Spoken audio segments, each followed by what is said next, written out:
There is a special feeling associated with the first experience of riding a carousel. For some, it was the first real memory of youth, an experience which lasts a lifetime and never fails to bring a smile. For some, it is a memory our parents and grandparents share with us with the help of family pictures that place the event in our mind's eye. They tell us what we were too young to remember, the feeling of fear at first, and then the joy, the smile on our face, which is so evident in the old photographs. Their memories and ours become one and are forever burned into our souls. It is a memory filled with nostalgia and laughter, a memory more of a dream than a reality. But it is a memory that is as real as the music and feeling of a hand-carved wooden horse beneath us, as it gently moves up and down, and we fly through the air without a care in the world. For many, the carousel is a dream come true. As we look into the eyes of the children, they seem to be in a far-off land. Their smiles grow wider with each revolution, as they are brought farther into a neverland of bright colors and cheerful thoughts. The magic of that first ride on the carousel can never be duplicated, no matter how much you love it. Looking in my own children's eyes and seeing that magic there really renewed it in myself and for my family, but you can't describe the special feeling that was there. Well, the music, I think, is of utmost importance, and the louder the better. It can transport you. You're riding this wonderful horse, and beautiful music playing. It's all very much a part of a carousel. For those few moments, we are free of the earth and its concerns, and we are able to reach for our reality, which only exists in the magical world of the merry-go-round. A world made possible by the designer's vision, the carver's hand, the painter's eye, and the craftsman's skill. The first memory that he had of the carousel was probably the best and probably what inspired him. He came down with his uncle.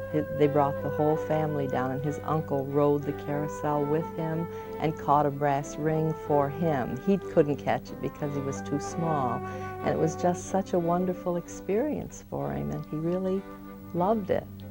The brass ring. Very few of those were ever allowed to go through the chute that people used to pick off as they rode around, and then take the steel rings and they try to throw and hit the bell. But if you got one of the brass rings, well, then of course you got a free ride, and naturally, I have a free ride. I think there's just a basic love of carousels. I think people love what they represent. They love the fantasy of it, the beauty in the works of art. I think that there's, it spans the ages, because a senior citizen can enjoy it just as much as a child can. And I think even the kids in between, you know, we were growing up, we had the rings that we used to catch, so there was never an age gap in there. One of my fond memories is when my daughter was born, I think a month after she was born, maybe 3 weeks after she was born, her and myself, and my wife, and my grandfather, George Long, we rode it together. We took a picture of it, and that's like one of my fond memories, is being on that machine, and we all enjoy it. Brother Bill is 6'4", and he could always go for the ring and catch it before I could, because his arms were a lot longer, and I had to wait till I was older and I could lean out and grab it. And it would be my brother and then my sister, and then I would have to try for it, and one of those two would get the ring before I would. But one year, I did get the ring. When I think of the carousel, I think of the last night of the year, when we're open in September. After we closed the park to the general public, we'd have a ride, the last ride on the carousel. And at the end of the ride, we'd have all the carousel operators push the brake for the last time to end the season the right way.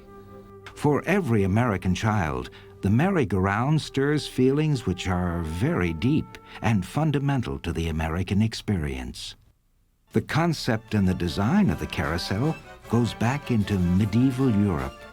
The practice of jousting in great tournaments with knights on horseback was an event reserved for the rich nobility. Early tournaments were based on a polo-like game known as a carousello. To train for these carousellos, the competitors would practice on a crude rotating horse from which they could hit the gold ring, much like the practice of reaching for the carousel's brass ring. As with many new inventions, the idea for the merry-go-round as an amusement came when a lone woodcarver thought the common people would enjoy riding the replica of a horse he carved and placed on a rotating platform in the village square.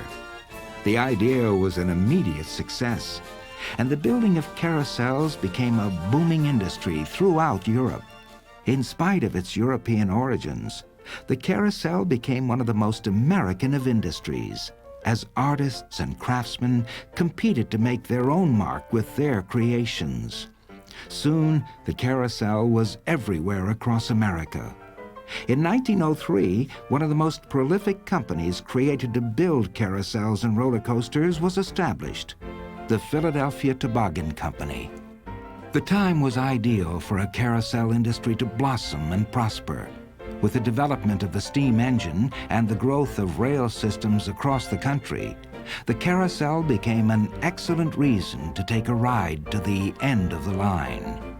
In many cases, the train company owners would support the building of grand picnic areas with amusements at the train's end to entice riders on weekends and in the evenings.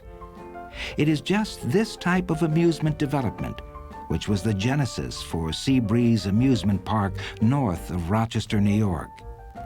In western New York, Rochester was a bustling industrial city nearing the turn of the century. With workers earning good livings and enjoying the new leisure time brought by the Industrial Revolution, they began looking for something to do on the weekends. The attraction of Lake Ontario was clear to the entrepreneurs who built the train line that took the masses to the shores of the lake and the bay. In 1879, Seabreeze Park opened as an amusement area, making it the fourth oldest continuously operating amusement park in the United States. From picnic grounds and ball fields owned by the Steam Train Company came eating and drinking establishments. Soon, resort hotels dotted the area. With them, by 1883, came the desire for other amusements, such as rides and, of course, a merry-go-round. It is here that the story of the Seabreeze Carousel tradition begins. At the turn of the century, steam trains were replaced with trolley cars, and electricity was just introduced to the area.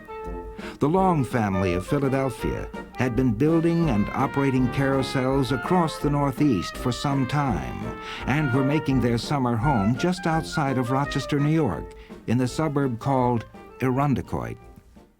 The Long family had operated a long carousel at Ontario Beach Park since 1892, and George W. Long Sr. thought that Seabreeze was the perfect place for another carousel.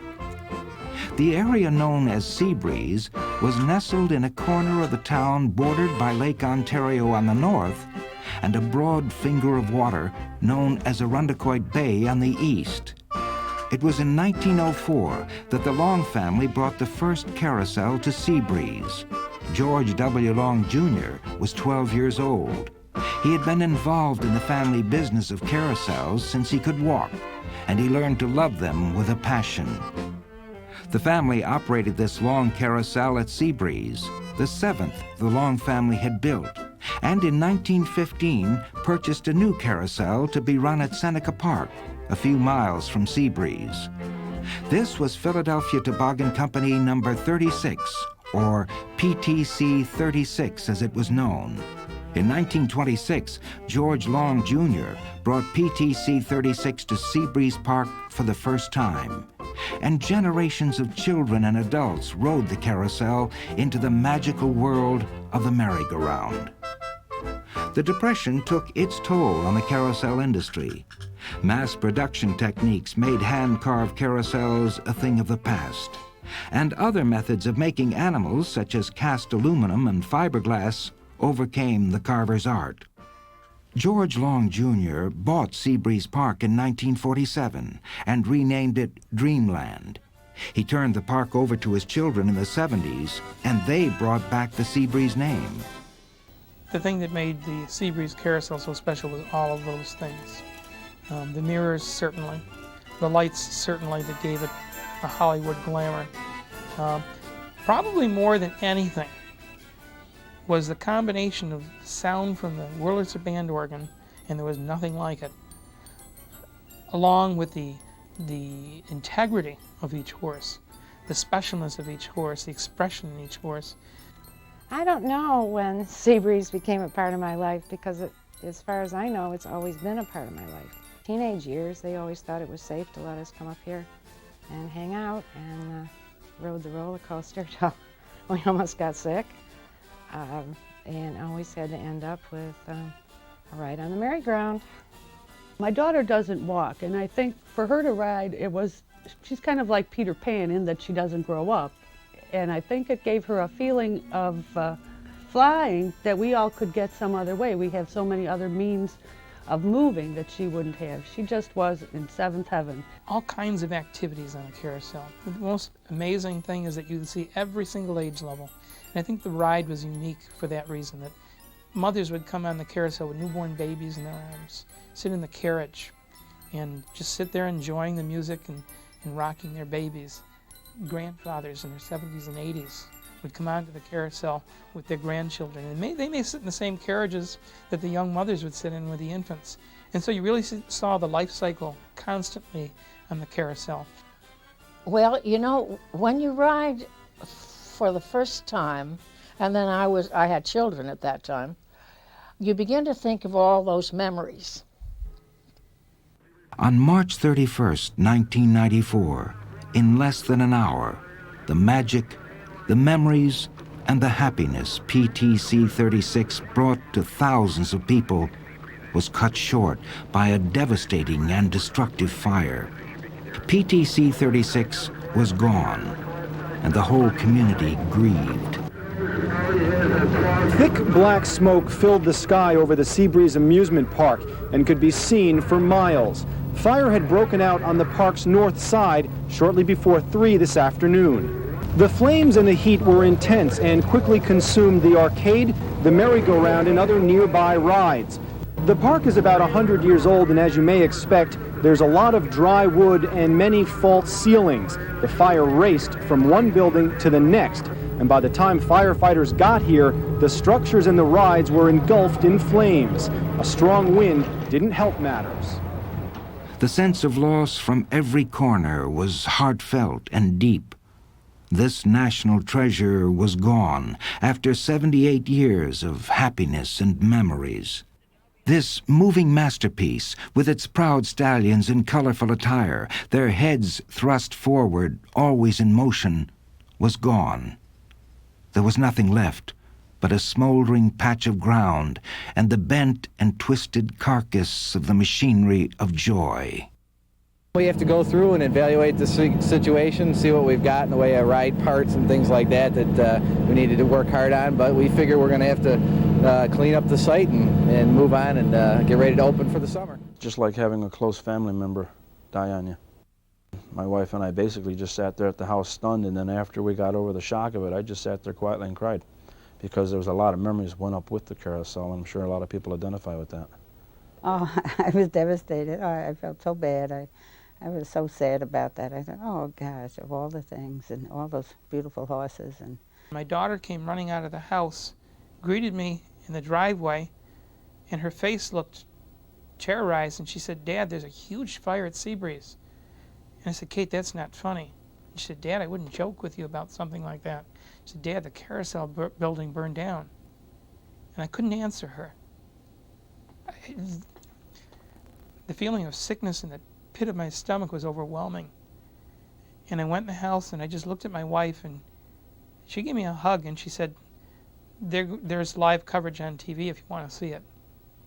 Of course I did want to see it, and I couldn't believe, I could barely watch it, watching the smoke engulfing the carousel and burning it down, the smoldering all over, and there was silence about the park. I always thought how symbolic it was that it was Holy Week, because there was a death that night. our friend had died, the carousel building was gone. It never felt real. And seeing the remains, and it's funny that you mention it because I've thought about it more recently. And what was interesting and what I've taken out of it is there was nothing left. It was a complete loss.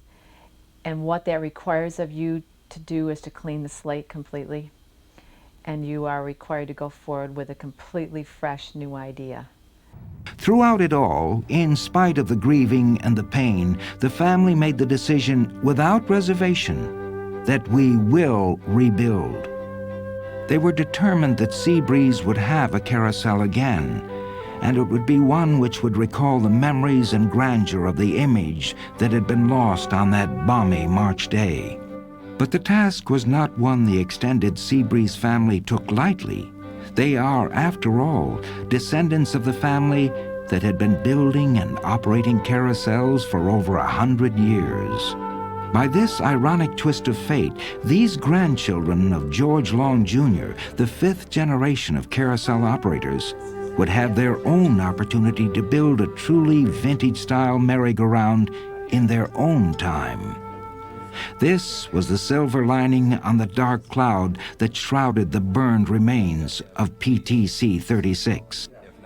They looked at every option: purchasing an antique carousel, buying carousel parts piecemeal and putting them together, buying an entirely new fiberglass carousel, or putting together a carousel which was part new and part old. But they always came to the same conclusion. They must build a carousel which contains all of the charm and magic of PTC 36. And the animals must be carved from wood. George Norris took upon the task of coordinating the search for all of the elements the family would need to build the carousel from the ground up, while each of the other family members would take on tasks fitting their own interests and expertise. It was a team which had been preparing for this job since they were all children riding the carousel themselves. Meanwhile, work had begun on the building of the pavilion, which would house the new carousel. It was determined that it must be as grand and special as the carousel they were building. Rob Norris set about the task of choosing and working with the architect to determine the best design for the building. We did feel this was an incredible opportunity to put a great-looking building and basically reconstruct one whole end of the park. You know, the fire gutted one whole side of the park, and we had this opportunity, this big blank space. We went to France and bought our loop coaster, and that nestled in well into the one end of it. And we were able to say, okay, that's going to be the one anchor with the carousel on the other end, and how's it going to go? Well, originally I was going to reconfigure how the lower end looked and change it and change the flow patterns a little bit. But boy, we went round and round and round, and I had drawing after drawing and out there pacing around. And after operating the whole summer, I said, it really worked the way it was. The carousel building, we said, you know, we want a traditional carousel building, but we want it to be light and airy. We want it to be big enough to house the band organ, the museum, of course the red rocking chairs, which are everyone remembers, and to be a frame for this work of art, the carousel. So we did a lot of back and forth designs and coming up with what we felt was a great building that could be built at a reasonable price. And we built it in-house with our staff. All the workers who were part of the building construction took on the task with a special feeling of pride. They knew that they were building a piece of history, a building that would last for many generations. You know, we're talking 21st century here. We put in a steel column. We had the engineers design that, and we put in a state-of-the-art electronic drive system. So we married the old gears that we knew worked, that had worked for 75 years with state-of-the-art bearings and drive. The care they took with the task was evident from the foundation to the golden steed that topped the building and indicated the location of all the newly painted horses within. One of the first steps was finding the right kind of frame for the carousel. They found an old frame and mechanism from Connecticut, which had been the basis for Philadelphia Toboggan Company number 31. While the frame and mechanism was in very poor condition, it served as a template for creating new parts and would be the perfect start for the project. They brought the frame to Seabreeze and determined what needed to be done. Here are some of the rounding boards that came with the machine. These are off of number 31. They had the same basic design as our other machine, but we're not quite as enthusiastic about them. There's some proportion differences that we're not crazy about. As you notice, most of the artwork has been stripped off. The carved heads that were on our figureheads are off, and also the scroll work. We're also not quite enthusiastic about the aspect ratio of this arc. It makes it for a very linear mural. It's interesting, it looks like there was some gold leaf on this ribbon here, and there was lighting also attached on there. But we had another surprise in the trailer load that we purchased. There was another rounding board. Let's take a look at this one over here. Now this rounding board, like I say, was in the trailer with the whole machine. We're not sure what machine this is off of, but we're really excited about this. This has so many of the characteristics of 36 and some of the grand PTC machines. There's great dental work on here and little dental molding down in here. It's really, really nice. All the lighting is all recessed. We like that feature of it. A lot of nice softness in the design of the face. There's a really nice, nice carving there. This is the one we're going to go with. We're going to duplicate this rounding board, do 18 of them. One thing you notice on this is a beveled rounding board versus straight. Our old machine had a vertical rounding board. This one is leaned out. We kind of like that design. One, it tilts out a little more, so people, when you're looking up at the machine, you can actually see the mural. That's going to be a nice feature. Next, and probably most importantly, they needed to find a master carver who could create the 38 horses they needed fashioned to their specifications and within their time constraints. After searching the entire country and looking at many sample animals, George found Ed Roth of Los Angeles, California. I'll go over and see what texture defect you like best here, and go over and see what kind of details. Find the artist. Yeah, the artist to do all the wonderful work that makes the machine beautiful. We did a lot of research on that too, found a lot of resumes and went through a lot of people, but George kind of came across one by accident, and that was Ed, and he turned out to be the perfect one for the job. He definitely knows his stuff, and he was wonderful to work with. Well, this doesn't show it real well, but there's Ed did turn out to be the perfect candidate for the job. He quickly demonstrated the ability to carve intricate and exciting animals in a short time and with remarkable quality. Completely self-taught, Ed seems to have a natural ability to literally see the animal within the block of wood. He then coaxes it from the basswood block until the animal takes shape. Okay, that's great. With this, if you're going to have something actually overlap the neck, it has to be relief carved in a little horse and focus on something more like this. Yeah.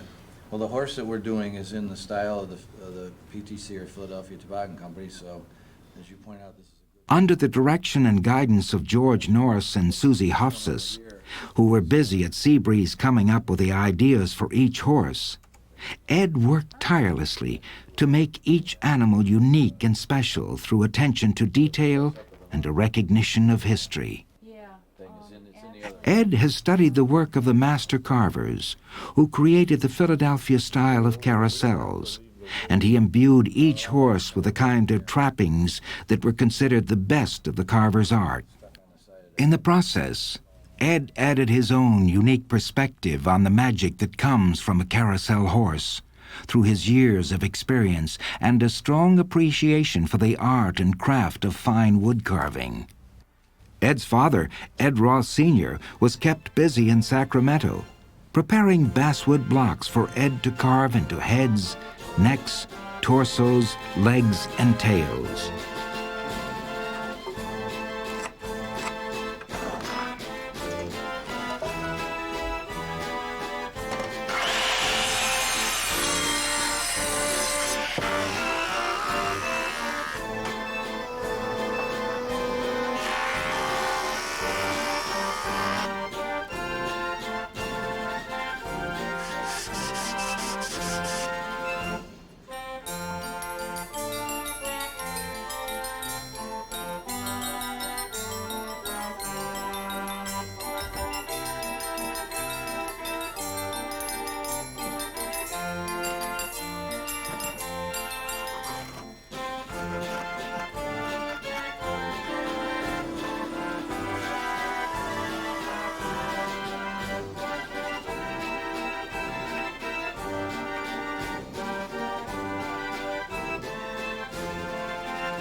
He would also cut and prepare many of the pieces which would be carved for the rounding boards. These pieces would be sent to a company called Three-Dimensional Carving in Los Angeles to be roughed out on a modern carving machine, similar in function to that used by the Philadelphia Toboggan Company back in 1915.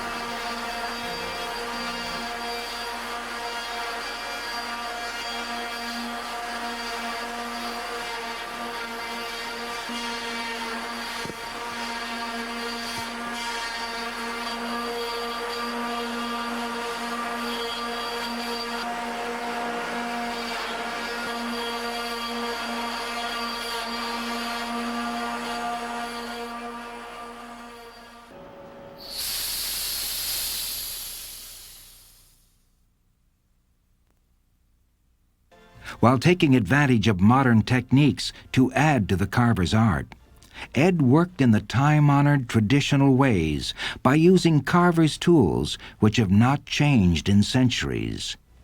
He carefully assembled the elements of each horse by hand with wooden dowels and glue, just as his predecessors have done since wooden horses were first created. Soon, the process of designing and carving the horses became a real collaboration, with Ed, George, and Susie keeping in constant contact through the telephone and via the computer.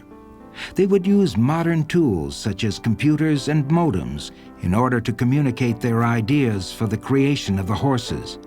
But in every way, this carousel would be as finely crafted as a museum piece, and every essential aspect would be created by hand. Design work was a real big collaboration of a lot of people and a lot of books. We went through all the old carousel books and saw what had been done, and magazines, and a lot of what we got our designs from as well were just very classical ideas. Go through books on painting and sculpture and every kind of book you'd imagine. We just kept going through all the pictures and, oh, this is a good design. Oh, gee, this is in an old furniture book. You'd find a nice kind of idea for a belt on the front of a horse, or any of the sculptural type of books. We just kept looking through pictures and pictures and pictures. What was important was that we have a carver not only who had the ability to do good quality work, but also be able to produce the volume of horses in the time that was needed, since we had a little more than a year to accomplish this. And some carvers are set up to do more like 1 or 2 pieces. And Ed's particular history as a carver has been that he has done hundreds of horses in his career. And although he is not operating in a full-blown factory situation, he still understands a production environment. And in our discussions at the beginning, he was prepared to do the quantity of horses that was needed in the time that we had. The silhouette of the horse is already bandsawed out, the outside shape.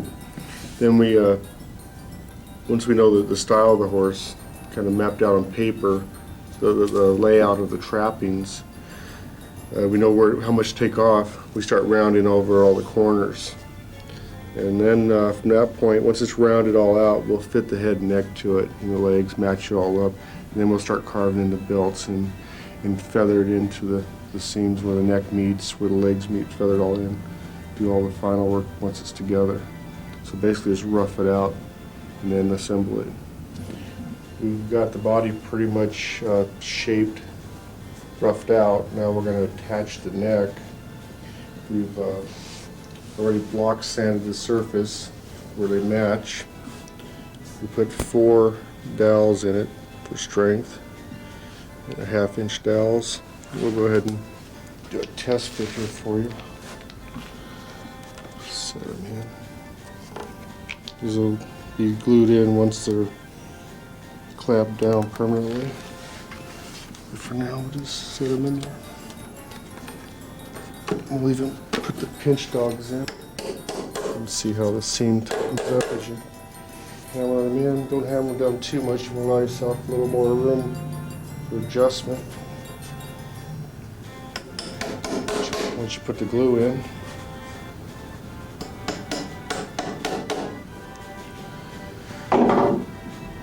head we'll go ahead and glue that next. We'll pull the neck off when we do that.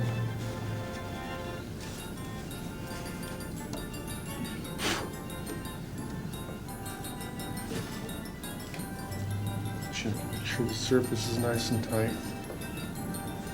And disassemble and glue it at this point.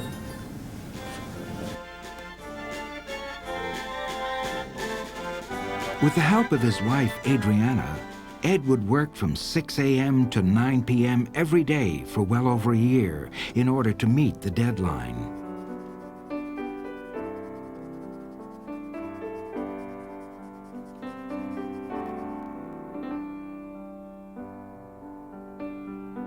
Carved with exceptional detail, the horses arrived sanded and primed in white. They now had to find the right painters to bring Ed's work to life.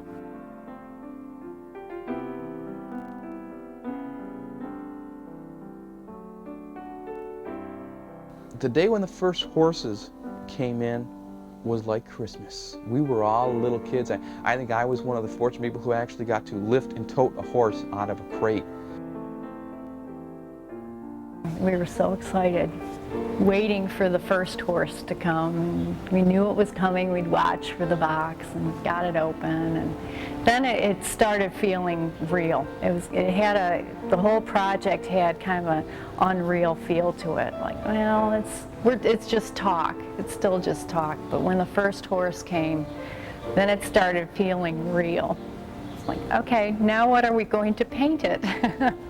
So it started a whole new set of things to think about.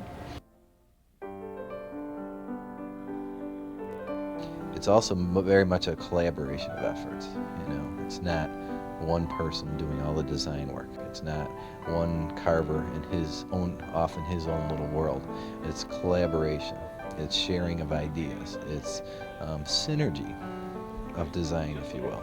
You know, you can't do everything alone, and we as a family in this project have extended our family in involving these people in the process. Ed is kind of like part of the family, if you will, now, and it's a sharing of ideas between George and Susie and other people who have input, suggestions to come up with neat images for the horse. Same with the painters. You know, we get a basic palette, basic design of what the horses will look like painted, but then the painters are also there. They're mixing those colors by hand. Every color is pretty much hand mixed using Japan colors. There's some creative give and take there too. You see what it looks like when it's on there. After some research and discussions with Lois Schaefer of the Rochester Museum and Science Center, George found Bob Whiteside and Bill Holoka. Both had been trained as fine artists in college.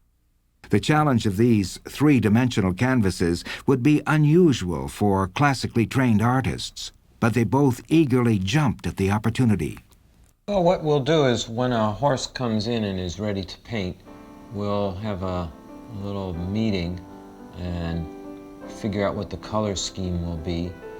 We've used a lot of reference materials, a lot of documentation from the old carousel for color schemes, and numerous other design books from art history, as well as books on horses for the body color. We've tried to capture a lot of the aspects of reality of how horses actually look as far as coloration by using specific breeds to get the body colors, so that way we don't have anything that looks extremely out of place.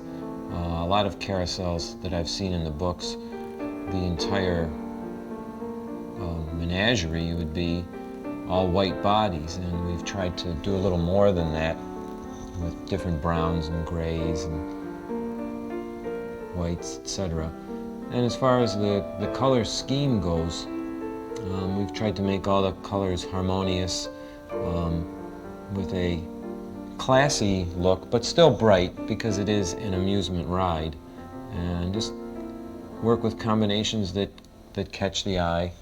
And if some things end up not working, we change them, play around a bit with them until we get a combination that works just right.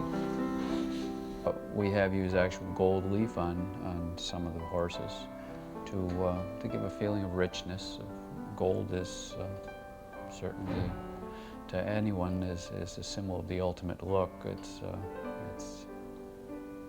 It's if you look in Viennese palaces or throughout the world, the woodwork and the furniture has been gilded or gilded, and it presents that look of richness, wealth, and that certainly is what this carousel, and I think traditionally all carousels, represented. While the horses were well underway, local carpenters John Gray and Mike Wroblewski worked on the ride frame.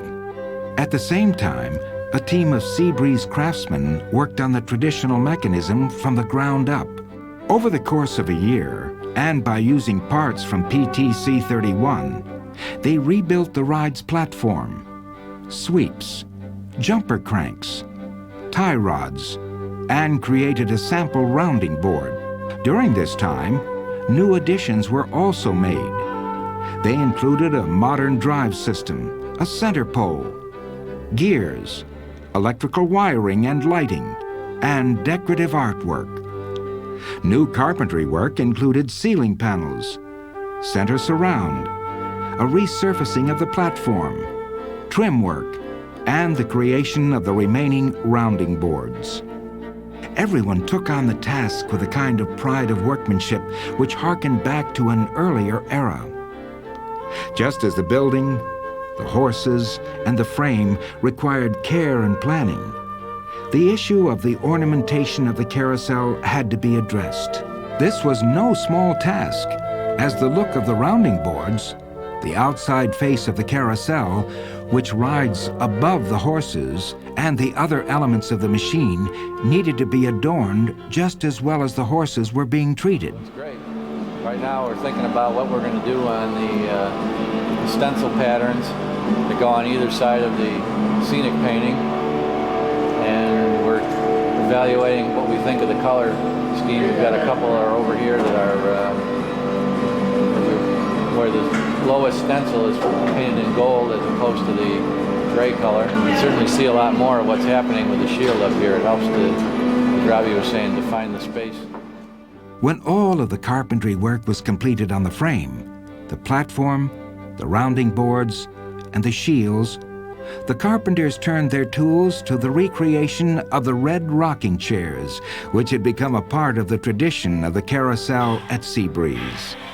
Countless individuals inquired if these too would be a part of the new building, and the family was determined to make these available again for those who like to just sit and admire the carousel while enjoying a gentle rock. George found the work of David Koftree of Middleburg near Albany to be the perfect style for the scenic paintings, which traditionally act as the focal point of the rounding boards. His paintings are reminiscent of the traditional rim paintings on classic carousels. They depict scenes which were universal as well as contemporary to the time this carousel was born into. The light and the color is warm and friendly, and the images are impressionistic, reflecting the carefree innocence of childhood. One of the things I did think about in painting these over and over again was the fact that they would be moving by unless the carousel was just stopped in a certain position, and that in some of these paintings they might not glimpse some of these things that are going on until the third or fourth or fifth time around. And I started off with small studies and just kept working through many different ideas and getting and seeing these together, seeing how they may go in a particular direction, not only in their subject but also in their color and perhaps relationship to each other. The arrival of the new band organ from Belgium topped off the last efforts of the family. They had commissioned a new custom-made organ to be built in the style of the Wurlitzer 165, which had been lost in the fire. Amazingly, the Seabreeze family was also able to replace nearly all of the music rolls that were lost. The rolls were provided by Matt Caulfield, who had been collecting them for years, ever since he became enamored of the Wurlitzer band organ when he was a teenager working at the park many years ago. While the season of 1994 and 1995 would go without a carousel as part of Seabreeze Park, for many in the community, the spirit of PTC 36 lives in their hearts and minds. The outpouring of goodwill was evident in the letters that people would send and the anticipation which the community had for the new carousel. The anticipation and excitement which would greet the opening of the new carousel was a community-wide phenomenon. I'm going to be at Seabreeze Park on opening day. I am actually taking a day off from work. I will play hooky if I have to, and I will be down here opening day, and I will ride the carousel. The feelings that the carousel and riding on it engendered are just so terrific. I'm sure George Long would be absolutely thrilled that it was going to be rebuilt in the style and the manner that a good carousel should be. When the new one is open, I'll be here. I'd love to be here opening day. Oh gosh, it will be great. I thought, oh, I bet maybe they won't bother with, because there's so many fast and speedy rides and all that. And I thought maybe it wouldn't bother, but I'm so glad getting another carousel. Finally, on June 1st, 1996, the time had come for the joy to return to Seabreeze. The new Seabreeze Carousel was unveiled with a kind of fanfare, excitement, and smiles that greet the birth of a newborn baby.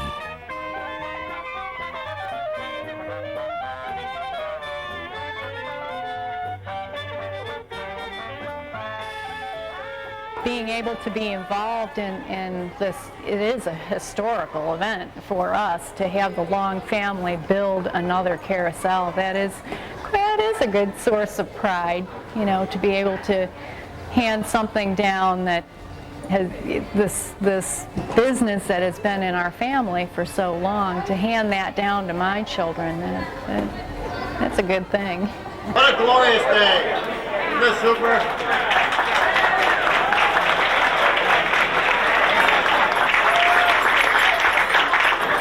You want want to welcome everyone to this special occasion, to have this on such a glorious day, and we feel very special to have all our friends come and join us for this occasion. The people of Rochester is what makes this possible, and we're very grateful for this to happen. The carousel is the soul of a traditional amusement park like Seabreeze, and today the heart and soul of Seabreeze returns. For the extended Long family, it was the fulfillment of a dream. Yet another long-built carousel from a family of carousel makers made its first round. In the process, it continued a family tradition established before the turn of the last century.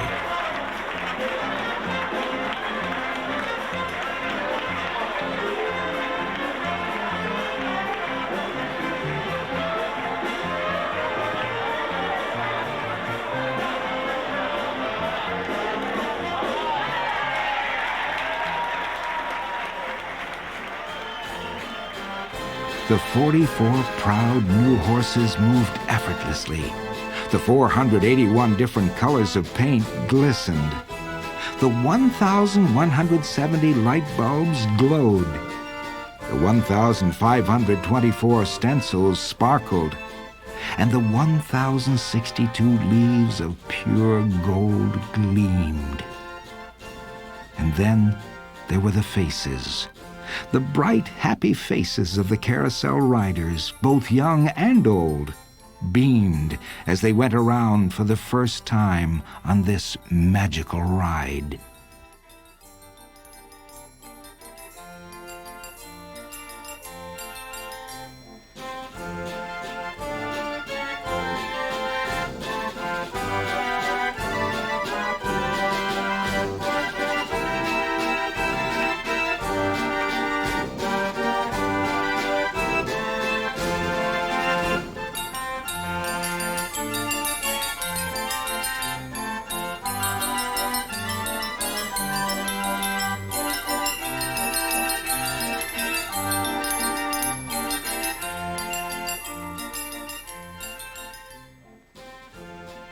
This is the story of a carousel which was, but it is much more about a carousel which is today. While the cruel realities of the real world stole the magic one fateful day, it was only a temporary loss. Today the magic is with us again, and children of all ages can enjoy the feeling it brings. Once again, we can all enjoy another ride on the Seabreeze Carousel.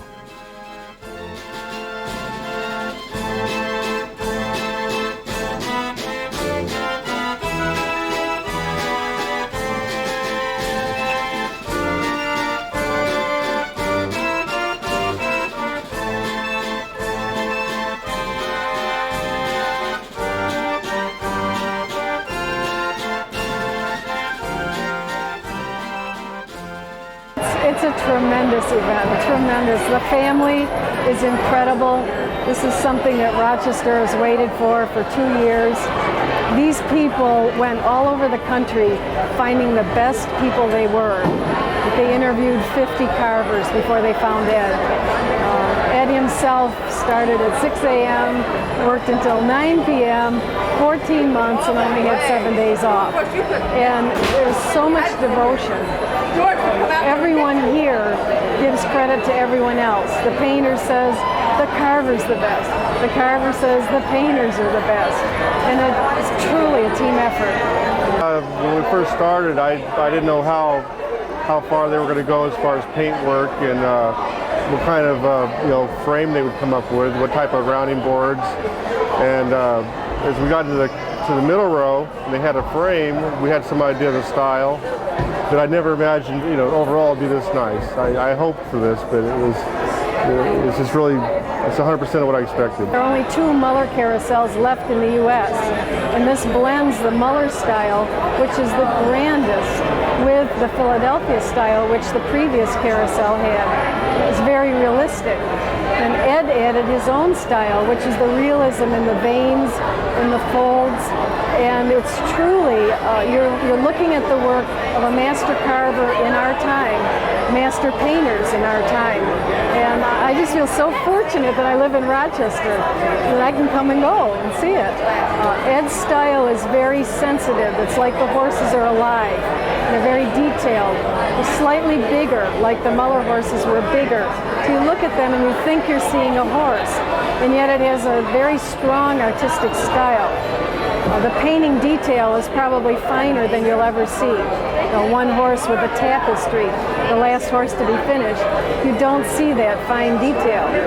So this, when he goes on to create more carousels, when the painters go on to paint more carousels, you'll see this signature work being recognized as a unique style, and certainly can stand a comparison with the best.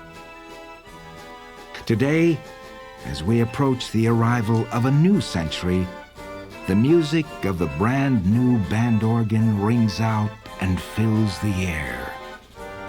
All of the happy children, both young and old, who have ridden and admired a carousel in their lives, can once again enjoy this piece of art in motion, this circle of dreams.